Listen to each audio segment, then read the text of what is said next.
Assalamualaikum warahmatullahi wabarakatuh. Mari kita lanjutkan episode selanjutnya dari Monolog Al-Quran, memasuki pembahasan tentang ciri-ciri khusus orang-orang yang sesat. Pada ayat 8 sampai 10 surat Al-Baqarah kita sudah membahas tentang ciri-ciri umum golongan yang sesat, yaitu mereka yang berbohong akan status keimanan mereka. Mereka menyatakan diri mereka beriman, tapi Allah Subhanahu wa taala tidak menjadikan mereka termasuk golongan orang-orang yang beriman. Lalu apa ciri-ciri khususnya? Pada ayat 11 sampai ayat 16 surat Al-Baqarah ini dipaparkan ada 3 ciri khusus. Hal ini menjadi satu tambahan penjelasan terhadap orang-orang yang sesat. Mengapa sampai sangat spesifik? Karena mereka ini memang ya seperti yang sudah dipahami kebanyakan orang adalah orang-orang yang bermuka dua. Mereka adalah orang-orang yang tidak satu sisi atau solid ya. Dan untuk bisa memahami karakteristik mereka jelas dibutuhkan ilmu-ilmu tambahan atau tes-tes tambahan. Kalau kita sudah memahami orang kafir itu, mereka adalah orang-orang yang solid, orang yang tidak terpengaruh oleh peringatan sama sekali. Sedangkan orang-orang yang sesat masih terpengaruh. Tapi tidak mengubah mereka juga ya. Baper iya, tapi tidak berubah. Nah, itulah mengapa Allah itu memberikan penjelasan tambahan tentang golongan ini, karena golongan ini tidak mudah dikenali. Misalnya kalau orang-orang yang baik hati gitu kan, melihat orang yang mengaku beriman tuh langsung welcome. Sedangkan sebetulnya ada niat di belakang mereka, ada kebohongan-kebohongan. Nah, mengapa sampai sebegitunya sih? Mengapa sih harus kita menelaah seseorang sampai sebegitunya? Bukan Allah mengajarkan kita untuk berprasangka buruk ya. Jadi bedakan antara berprasangka buruk dengan memang faktanya mereka tidak beriman. Memang faktanya mereka menyembunyikan niat buruk. Nah, ini yang menarik dalam Al-Quran, ini yang menarik dalam Islam, karena pembahasan tentang keimanan itu melibatkan kekepoan tingkat tinggi terhadap seseorang. Maksudnya gini ya, kalau kita bicara tentang kebanyakan agama lain mungkin ya, atau moralitas-moralitas yang dipaparkan oleh manusia, jarang ada orang yang menyuruh kita untuk menelisik ke dalam jiwa seseorang. Biasanya kita cukup dianggap bolehlah terserah aja di belakang itu dia punya niat buruk, kita nggak ada masalah gitu ya. Kebanyakan moralitas atau agama lain tidak pernah mempermasalahkan jiwa manusia yang bermuka dua. Jadi intinya ketika dia datang ke hadapan kita dan dengan niat baik ya udah kita terima. Kok aneh gitu, kok aneh ketika agama dari Allah sendiri malah membuat kita harus kepo dengan kedalaman kejiwaan seseorang. Di satu pihak memang kita sendiri juga sadar ya bahwa banyak sekali manusia-manusia yang bermuka dua, banyak sekali orang yang menyembunyikan niatnya. Dan kita tahu dalam sejarah juga dalam kehidupan sehari-hari, orang-orang yang bermuka dua ini memang lebih mudah diterima dibanding orang yang kafir dari awal, menolak dari awal. Ketika dia sudah masuk ke dalam barisan kita, itu akan memecah belah barisan orang-orang beriman ya. Termasuk juga dalam keluarga gitu ya, kalau ada seorang laki-laki mau menikahi anak perempuan kita karena kelihatannya baik, kita oke-oke aja. Giliran dia ternyata punya masalah gangguan jiwa atau niat buruk, ya berantakanlah rumah tangga anak kita, termasuk rumah tangga kitanya juga ya, orang tuanya. Nah, hal seperti itu kan tentu jadi masalah. Nah, ketika bagi Allah hal itu masalah, maka Dia mengungkapkan untuk mengetes ya, untuk memberikan apa ya, peringatan atau nasihat kepada mereka yang diduga mempunyai niat buruk. Nah, ini kan adalah sesuatu hal yang menurut saya jarang dilakukan. Karena kita seringkali merasa bahwa ketika seseorang itu maksudnya dilarang, dilarang untuk kepo terlalu jauh dengan niat-niat orang. Karena kebanyakan orang berpikir itu tidak sopan gitu ya. Tapi kalau ternyata Allah sendiri mengajarkan kita untuk kepo, untuk mengetes lebih lanjut, berarti kita harus ngikutin siapa gitu? Harus ngikutin Allah. Mengapa itu penting? Sebetulnya bukan hanya untuk keselamatan kita ya, tapi juga untuk keselamatan orang itu sendiri gitu. Jadi kita juga berusaha meluruskan, orang yang berbohong itu, meluruskan orang yang bermuka dua itu. Dengan cara apa? Dengan cara kepo gitu. Kalau kita tidak peduli, maka kita akan membiarkan dirinya berada dalam ke kemunafikannya gitu ya, kebohongannya. Dia rusak, kita pun rusak gitu. Makanya ini adalah sesuatu hal yang sangat menarik gitu ya. Ayat-ayat 11 sampai 16 ini benar-benar seharusnya membuat kita belajar untuk terus menelaah jiwa kita, juga jiwa orang-orang lain. Agar kita sendiri tidak tertipu oleh diri kita sendiri, pikiran-pikiran kita sendiri, dan kita juga tidak tertipu oleh diri orang lain dan pikiran-pikiran orang lain, ungkapan-ungkapan bohong orang lain ya. Jadi beragama itu bicara tentang kejujuran, beragama itu bicara tentang kesadaran diri, dan Allah sebetulnya ingin seburuk apapun manusia, selama dia sadar bahwa dia buruk, jauh lebih baik dibanding orang yang tidak sadar diri ya. Dan ini yang jadi highlight dari orang-orang yang sesat. Karena kebanyakan orang-orang yang sesat tidak sadar kalau mereka itu salah, mereka itu berbohong, mereka itu tidak berilmu, dan juga orang-orang beriman seringkali juga tidak peduli bahwa mereka tidak sebenar-benarnya beriman.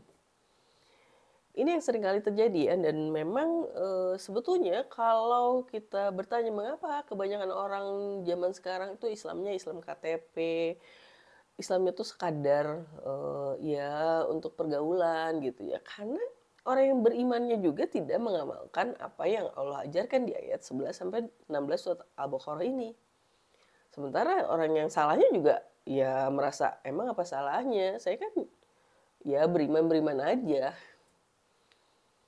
Jadi kalau kita bicara bahwa benarkah sih orang-orang sekarang itu sudah bisa dikatakan beriman, berislam dengan benar, sesuai dengan ketentuan Allah? Kita bisa melihat dari hal yang sederhana tapi mendalam, yaitu seberapa kepo sih kita sama diri kita, sama pikiran kita, sama omongan kita, apa itu benar-benar jujur atau tidak, dan apa yang dikatakan orang lain itu juga sama.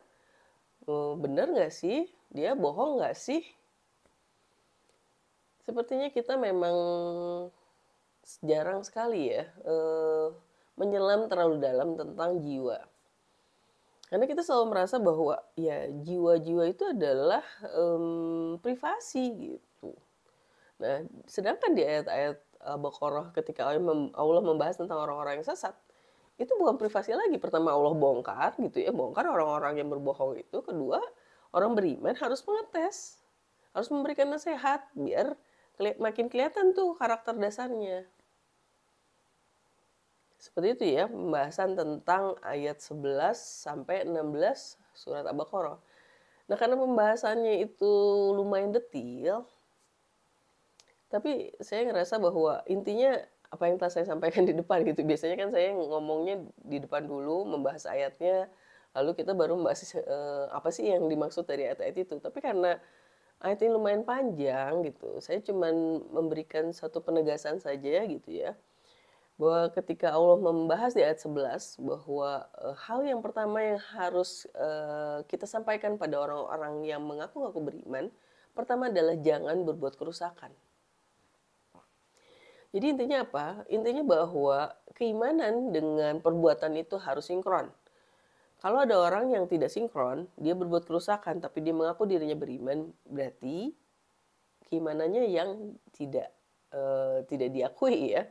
Keimanannya yang belum iman gitu, dia hanya merasa beriman atau dia mengaku-ngaku beriman.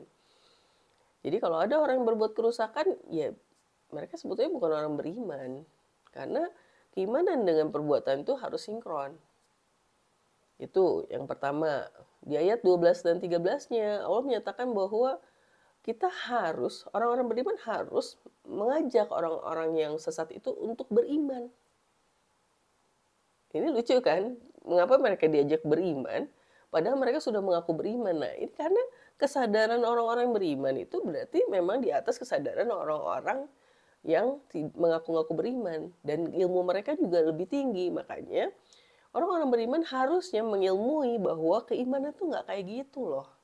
Keimanan tuh harusnya begini, begini, begini. Maka Allah menyatakan di ayat 12-13-nya bahwa suruh mereka itu beriman gitu. Lalu mereka akan mengatakan apa? Emangnya kita akan beriman seperti orang-orang bodoh itu beriman? Jadi orang-orang yang sesat itu selalu menganggap dirinya lebih tahu, lebih pintar dibanding orang-orang yang beriman. Mereka menganggap orang-orang yang beriman itu bodoh, tidak berilmu. Nah, Allah menyatakan bahwa yang tidak berilmu adalah justru orang yang berbohong atas status keimanannya, justru orang yang tidak beriman. Karena seperti tadi ya di ayat 11-nya bahwa iman itu harus sinkron dengan perbuatan. Yang kedua, iman itu harus sinkron dengan ilmu. Jadi menurut Allah, tidak ada orang yang beriman yang tidak berilmu. Kalau dia beriman, maka dia pasti berilmu. Ilmu apa? Ilmu Allah. Ilmu tentang benar dan salah. Ilmu tentang apa yang Allah sampaikan tentang kehidupan. Jadi kalau misalnya orang itu belum beriman, maka dia belum berilmu. Caranya berilmu ya belajar. Belajar apa yang Allah turunkan, kitab sucinya, Al-Quran. Itu ya yang kedua. Yang ketiga adalah bahwa mereka, Allah memberikan suatu fakta, orang-orang yang menyatakan dirinya adalah beriman tapi tidak tergolong orang beriman, karena mereka masih bingung memilih antara menjadi golongan beriman atau menjadi bagian dari orang-orang yang kafir. Dan mereka menyatakan ketika mereka menyatakan diri beriman, lalu kembali kepada setan-setan mereka. Setan-setan di sini adalah golongan orang-orang yang kafir, orang yang sesat. Mereka mengatakan kami tuh hanya berolok-olok, kami tuh ngejek-ngejek aja, mempermainkan orang-orang beriman. Ada ya orang yang kayak gitu, ada. Nah, masalah memperolok-olok ini juga harus dipahami ya, mempermain-mainkan. Jadi gini, kebanyakan orang berpikir bahwa keimanan itu status doang ya. Keimanan itu adalah pernyataan doang. Makanya bagi mereka tuh mudah aja sih ngomong beriman gitu. Dan ketika sebetulnya mereka tuh niatnya cuma mempermainkan saja. Nah, ini adalah niat mempermainkan inilah yang jadi highlight ya. Jadi garis besar utama, garis utama gitu yang digaris bawahi oleh Allah ketika berkaitan dengan agama. Kita sering baca ya komen-komen orang yang mengaku-ngaku ateis, mengaku-ngaku agnostik. Mereka tuh pasti senangnya tuh mentertawakan orang beriman. Karena mereka menganggap memang orang beriman tuh bodoh. Di satu pihak kita juga nggak nyalahin ya. Banyak orang-orang beriman yang katakanlah cocok logi, katakanlah taklid, ngikut-ngikut aja ustadznya ngomong apa terus dia ikut-ikutan gitu ya. Dalam beberapa konteks memang benar. Tapi tidak berarti kita boleh bersikap memperolok mereka, boleh merendahkan orang lain. Seburuk apapun seseorang, sebodoh apapun, ya misalnya kayak anak kecil ya. Anak kecil kan kalau ngotot gitu, dia marah-marah tapi salah, kita ngetawain gitu kan. Tapi kan sebagai orang tua yang baik, masa kita ngetawain sih gitu kan. Kita tetap menghargai bahwa oh dia masih di fase itu, pemahamannya masih sebegitu gitu. Dan kita mengajarkan gimana caranya biar tidak begitu. Nah yang jadi masalah, kebanyakan orang-orang yang mengaku beriman, senangnya cuma sekadar memperolok orang-orang beriman. Walaupun misalnya orang-orang beriman itu mungkin salah, mungkin kurang pas gitu ya argumentasinya. Tapi sikap mengolok-ngolok ini nggak seharusnya menjadi bagian dari keimanan. Jadi tadi ya, bahwa orang beriman tidak mungkin berbuat kerusakan, keduanya adalah orang beriman itu pasti berilmu, dan ketiganya dia tidak akan mungkin memperolok-olok orang lain. Itu adalah 3 ciri utama dari orang-orang yang mengaku-ngaku beriman, tapi mereka sebetulnya tidak beriman. Dan Allah menyatakan di ayat 16-nya bahwa mereka itulah orang-orang yang menjual ke petunjuk demi membeli kesesatan. Mereka itulah orang-orang yang tidak beruntung perniagaannya. Dan kita ingat bahwa kata beruntung mengingatkan kita pada orang-orang yang bertakwa, yaitu orang-orang yang sukses, orang-orang yang beruntung. Nah, orang-orang yang sesat adalah lawan dari orang-orang bertakwa, karena mereka malah mempermainkan petunjuk, menjualnya, dan membeli kesesatan. Semua itu dipaparkan di ayat 8 sampai ayat 16 surat Al-Baqarah sebagai suatu pemungkas pembahasan tentang golongan ketiga dari manusia, yaitu orang-orang yang sesat. Jadi kita review sedikit lagi ya, bahwa golongan yang sesat ini adalah golongan yang bukan hanya sekadar menyatakan keimanan yang palsu, tapi mereka juga suka berbuat kerusakan, mereka juga mengaku dirinya berilmu padahal tidak berilmu, dan ketiga mereka suka memperolok orang-orang yang beriman. Perilaku-perilaku mereka ini memang meresahkan ya, tidak menyenangkan dan menenangkan gitu. Jadi kalau kita bicara tentang orang-orang yang sesat, ya langsung kelihatan sebetulnya dari perilakunya, dari perkataannya, dari pernyataan-pernyataannya.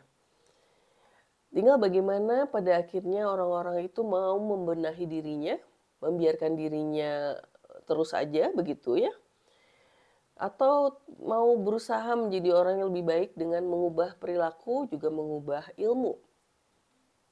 Sebagai catatan gitu ya, banyak orang-orang yang mengaku ateis atau agnostik, atau mereka yang suka menyerang Islam, tidak sebenar-benarnya belajar Islam dengan sungguh-sungguh.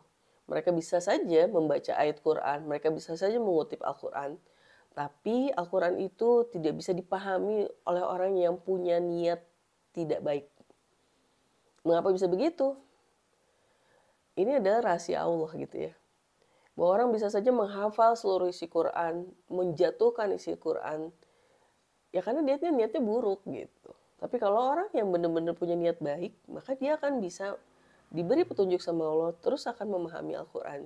Jadi jangan aneh gitu, kenapa orang kok yang hafiz gitu ya, atau hafal Quran bisa menyebutkan ayat ini di Quran ada loh tentang ini, tentang itu, tapi niatnya menjatuhkan, ya banyak gitu ya.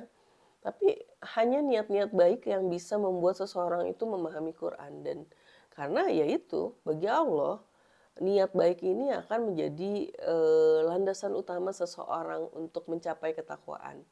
Baik lagi ke review tentang ketakwaan ya, bahwa orang-orang yang takwa itu adalah orang-orang yang mau optimalkan hatinya, pendengarannya, penglihatannya, untuk bisa mengolah informasi yang dia terima dan menjadi kehidupan dengan sebaik-baiknya. Makanya pasti orang-orang bertakwa adalah orang-orang yang menyenangkan dalam konteks menenangkan ya. Dan orang-orang yang kafir maupun orang yang sesat pasti kebalikannya. Yang kita bisa lihat, makanya kenapa hati itu jadi komponen utama dalam mencari kebenaran, karena kalau orang yang tidak menyenangkan, tidak mententramkan ya berarti kebalikannya. Walaupun Allah juga menyatakan ya bahwa ada juga yang menjadikan hati itu sebagai suatu indikator dia nggak suka kebenaran. Kenapa? Karena hatinya sudah berpenyakit, karena hatinya sudah dikunci. Jadi walaupun hati itu bisa jadi indikator, bisa jadi salah satu faktor utama kita untuk meraih kebenaran, tapi juga bisa merupakan salah satu faktor utama untuk menolak kebenaran atau untuk menjauhi kebenaran. Jadi tergantung bagaimana kita memanage hati ini ya, itu yang nanti akan terus dibahas sama Allah di ayat-ayat selanjutnya. Sekian dulu pembahasan di ayat 16 sampai 11 sampai 16 surat Al-Baqarah. Insya Allah kita ketemu lagi di episode selanjutnya. Terima kasih atas perhatiannya. Assalamualaikum warahmatullahi wabarakatuh.